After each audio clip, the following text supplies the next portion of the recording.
She looked 22. Ripped jeans, a hoodie, sneakers with stars drawn in marker. The man beside her told her engineering was too hard for someone like her. 20 minutes later, the engines failed, and 2 F-18 fighter jets radioed in, asking for her by name. Her name was Commander. Before you watch full story, comment below from which country are you watching. Don't forget to subscribe for more amazing stories. She didn't look like someone who had ever been in charge of anything. Ripped jeans. An oversized gray hoodie, 2 sizes too big. White sneakers with tiny stars drawn on them in marker. Dark hair pulled into a messy bun, a pair of reading glasses pushed halfway down her nose. She had a thick technical manual open in her lap, covered edge to edge in sticky notes, her pen moving fast, underlining, circling, scratching notes in the margins. She looked 22, maybe 23. The kind of face gate agents smiled at and said, "Sweetie, do you need help finding your seat?" She hadn't needed help. She'd found it just fine. United Flight 1847, San Diego to Washington Dulles. A Boeing 757, 3/4 full, business travelers scrolling through spreadsheets, a couple of families with restless kids, a retired couple already asleep before the doors even closed.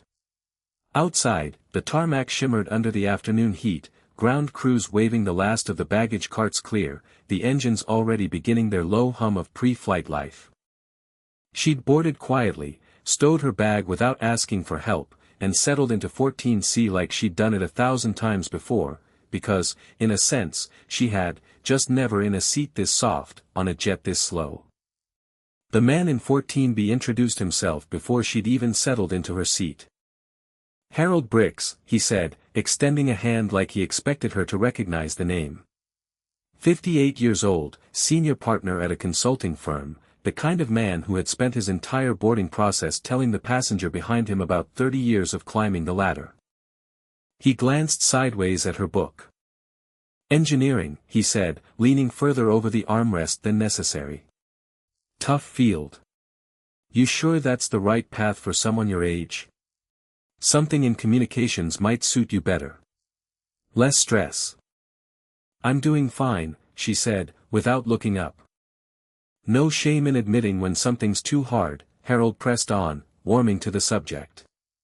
"I see it all the time. Young people wanting success before they've earned it." Across the aisle, a woman named Denise gave her a sympathetic look. "Don't mind him, honey. Study whatever you like." She peered at the dense diagrams on the page.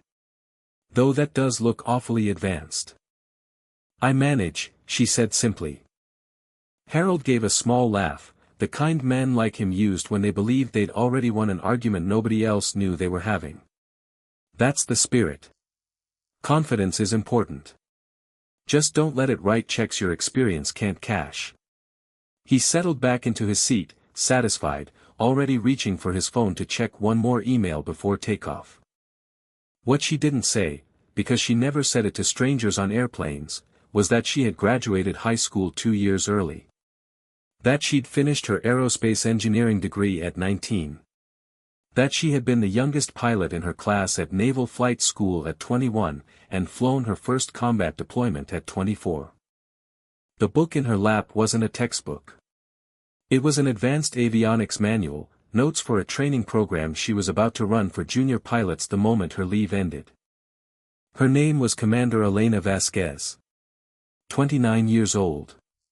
Call sign, Vector.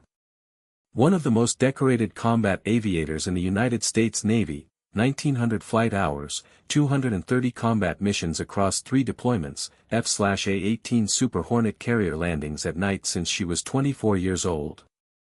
Her commanding officer had all but ordered her off the ship 2 weeks earlier. "Go be a civilian for 10 days, Commander, or I'll ground you myself." So she had traded her service khakis for ripped jeans, booked an economy seat, declined the upgrade, and tried, for once, to just be Elena. For 90 minutes, it almost worked. She read. She watched the clouds drift past the window. Harold made 2 more attempts at conversation and eventually gave up, turning to his laptop with a sigh that suggested he'd concluded something about her that wasn't true. Then she heard it. A tiny shift in engine tone. Subtle. The kind of sound most passengers would never register in 100 flights. Elena caught it in under a second. Her head came up. Her mind snapped from relaxed to fully alert, the same reflex that had been drilled into her since flight school, the one that never fully switches off. 5 seconds later, the aircraft lurched hard to the right. Not turbulence. Mechanical. Oxygen masks dropped from the ceiling. Somewhere behind her a woman screamed. A baby began to wail. Harold grabbed for his mask with shaking hands. What's happening? Are we going to crash? Elena had her own mask on in 2 seconds, already leaning to scan the right wing through the window. Black smoke streamed backward off the engine in a long, dark ribbon. The PA crackled. The captain's voice, tightly controlled. Ladies and gentlemen, we are experiencing technical difficulties. Please remain seated with your seatbelts fastened. 30 seconds later, a different voice. Younger. Female. Less steady. This is First Officer Rachel Kim. The captain has become incapacitated. We've lost primary flight control systems, and engine number 1 is on fire. If anyone on board has flight experience, please identify yourself to a flight attendant immediately. Elena was already unbuckling. Sit down. Harold grabbed her arm. You'll get in trouble. She pulled free without a word and moved into the aisle, walking with the flat, balanced stride of someone who had spent years on unstable flight decks in far worse conditions than this. The senior flight attendant, a man named Curtis, stepped into her path. Ma'am, return to your seat. I'm a pilot. I need the cockpit. Now. He looked at the jeans, the youth in her face, and hesitated, not unkindly. We need someone with real experience. I am a naval aviator. Her voice changed completely. Gone was the quiet, clipped tone she'd used on Harold. This was a command voice, flat and absolute. F-18 Super Hornets. 1900 flight hours. 230 combat missions. Let me through that door. Curtis had 16 years on the job. He knew the difference between panic dressed up as confidence and the real thing. Something in the stillness of her tone made him step aside. Your name? Commander Elena Vasquez, U.S. Navy, active duty.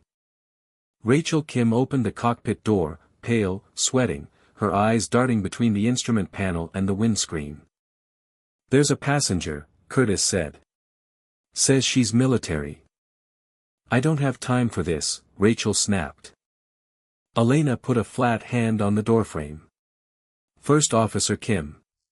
Commander Elena Vasquez, U.S. Navy. I fly F-18s off carrier decks. You have an engine fire, degraded flight controls, and an incapacitated captain. You are about 5 minutes from losing this aircraft. I'm not here to take over. I'm here to help you save it. Rachel stared at her. You can't be older than 25. I'm 29, and that's irrelevant right now. Let me in. Behind them, Curtis held his breath. He had seen panic before, passengers convinced they could fly a plane because they'd once played a flight simulator on a long layover. This was different. This woman hadn't raised her voice once. She hadn't blinked. Every word came out like a checklist item, already complete in her mind before she said it. The aircraft rolled sharply. Rachel grabbed the frame to keep upright, and made her decision. Get in here. Elena's training took over the instant the door shut behind her. One long, fast sweep of the panel. What would have taken most people 30 seconds took her 3. Warning lights everywhere. Engine 1, fire active. Hydraulic pressure dropping. Primary flight controls degraded. How long has the fire been burning? 3 minutes. Fire suppression didn't work. Then we shut it down completely before it takes part of the airframe with it. Then we stabilize on the single engine and get this thing on the ground. Elena slid into the jump seat. Have you ever flown a real single-engine approach? Not a simulator. No. You have now. I'll walk you through it. She keyed the radio. Mayday, Mayday, Mayday. United 1847, Boeing 757, declaring an emergency. Active engine fire, flight control degradation, pilot incapacitated. Requesting immediate vectors to the nearest suitable airfield. Denver Center came back almost instantly. United 1847, nearest field is Denver International, bearing 270, 94 miles. Are you able to maintain altitude? Negative. Losing 800 feet per minute. We need your longest runway. Direct priority handling. Turn left, heading 270, cleared direct Denver, runway 34 left. 16,000 feet. Emergency services are being notified. Elena set the radio down. Fire, shut down first. Run the checklist, but there are steps not on your standard card. I'll give them to you as we go. Don't skip anything. They worked through it together, her voice steady, coaching. Fuel shutoff, closed. Good. Watch your rudder trim, you'll need significant right rudder on single engine or she'll want to yaw left. Feel that? Hold it. I have it, Rachel said, her hands steady even though her voice still shook. You're doing great. Then two F-18s appeared on the frequency, scrambled out of Buckley Air Force Base. United 1847, this is Talon Flight, two F-18s. Requesting status and identification of assisting pilot. Something shifted in Elena's chest. Her aircraft. She had been the pilot on that end of the radio 100 times before. She keyed the mic, hesitated for 2 full seconds, because the moment she said her call sign, her 10 days of just being Elena were over. Talon Flight, this is Commander Elena Vasquez, call sign Vector, U.S. Navy. I am the assisting pilot.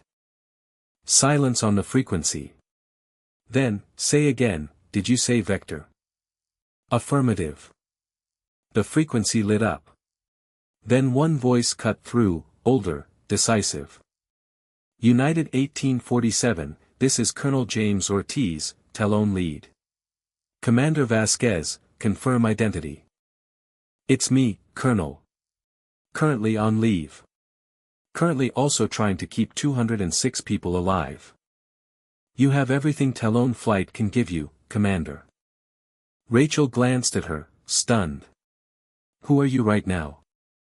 I'm the person helping you land this aircraft. What's your airspeed? Elena talked Rachel through every checklist item, and then through everything that wasn't written down at all, lessons pulled from bad weather traps over open ocean, from 2 prior emergencies involving major control surface failures that had never made it into any manual. 22,000 feet. Looking good. 15,000. Your approach speed needs an extra 10 knots for the degraded controls. 10,000. Flaps slowly. Feel how she responds before adding more. Rachel was good. Genuinely good, disciplined, flying on nerve and instinct, following every instruction with precision. Sweat had soaked through the collar of her uniform, her knuckles pale on the yoke, but her voice never cracked again after that first minute. Elena watched her the way she watched young pilots in training, not with pity, but with the quiet recognition of someone who remembered exactly what this felt like the first time. Outside the windscreen, the cabin lights of Denver blinked awake in the fading light, a scattered carpet stretching toward the horizon, and somewhere beneath all of it, a runway waiting with its lights already burning white and steady. 4,000 feet. Gear down. Gear down. 3 green. Final flaps. 155 knots. Runway in sight. Runway in sight. The two F-18s rode alongside the crippled 757 like an honor escort, the lights of Denver International growing larger and brighter through the windscreen. Every frequency below had been cleared. The full weight of the airport's infrastructure had narrowed down to this single approach. 500 feet. Ease back on the throttle. 200. Flare is coming. 100. Flare, now. Easy. The main gear touched down with a firm, solid thump, both wheels together, the kind of landing that would be considered excellent under normal conditions. Under these conditions, it was extraordinary. Fire trucks streamed alongside in two long lines, lights flashing red and white against the dusk. The aircraft slowed, and finally came to a stop with 4,000 feet of runway still stretching out ahead of them. Rachel put her head down on the control column and cried.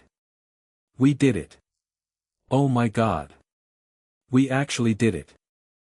"You did it," Elena said quietly. "I just talked on the radio. You saved everyone on this aircraft.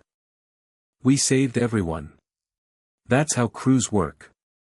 When Elena walked back through the cabin, passengers were crying, hugging strangers, some clapping softly as she passed. Harold Brick stood in the aisle near row 14, pale, his tie loosened, looking at her the way a person looks when they've just understood something that reorders how they see the world. "I owe you an apology," he said quietly. "I said things that weren't right.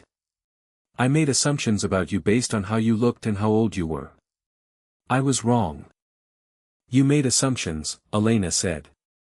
"It happens. I've dealt with it my whole life. You're a commander. A real military commander. How is that even possible at your age?" "I started early," she said. "And every single time someone told me I was too young, I went back and got better. That's how it's possible." On the tarmac, two men in flight suits came to attention the instant she stepped off the stairs, snapping a sharp salute. Colonel James Ortiz, gray at the temples, held it until she returned it. "Commander Vasquez," he said. "Genuine honor, ma'am. I've followed your career since the Strait incident." The younger pilot beside him, no older than 25, spoke carefully.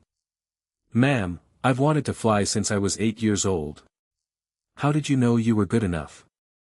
Elena thought about it for a moment. "I didn't always know," she said. "There were days I was sure I was in over my head. But I always knew I was willing to work harder than anyone else in the room, for longer, without complaint. Eventually, competence becomes something you don't have to doubt anymore, because you've proven it too many times." 3 days later, a grainy 40-second video hit the internet, a young woman in a hoodie and ripped jeans walking off a Boeing 757 while two fighter pilots snapped to attention behind her. 12 million views by morning. By the end of the week, every network was running it. Elena found the attention deeply uncomfortable. She had just done her job. But the Navy's Public Affairs Office saw a recruiting moment too good to pass up, and asked for a single interview. She sat for it in her dress whites. "You still look like you could be in college," the correspondent said. "Has that ever been a problem?" "Every single day of my career," Elena said. "I've spent 10 years proving assumptions wrong. I'm used to it." She paused. "I'll tell anyone who's ever been called too young, too inexperienced, your age isn't your qualification. Your work is. Every time someone underestimates you, they're handing you an opportunity to prove them wrong. Take it." 1 year later, a handwritten letter arrived through Navy Public Affairs on heavy stationery. "Commander Vasquez, you'll remember me as the man in seat 14B. I've spent the past year thinking about that conversation. I mentor 3 junior employees now, genuinely, the way you deserve to be treated. None of this makes up for what I said. But your actions that day, and what you said afterward, changed something in me that needed to change. You saved my life twice. Once landing that aircraft, and once reminding me what it means to judge someone for who they are instead of how they look." Harold Bricks. Elena read it twice, folded it carefully, and tucked it into a small locker beside her bunk on the carrier, next to a photo from her commissioning ceremony and a coin from her first commanding officer.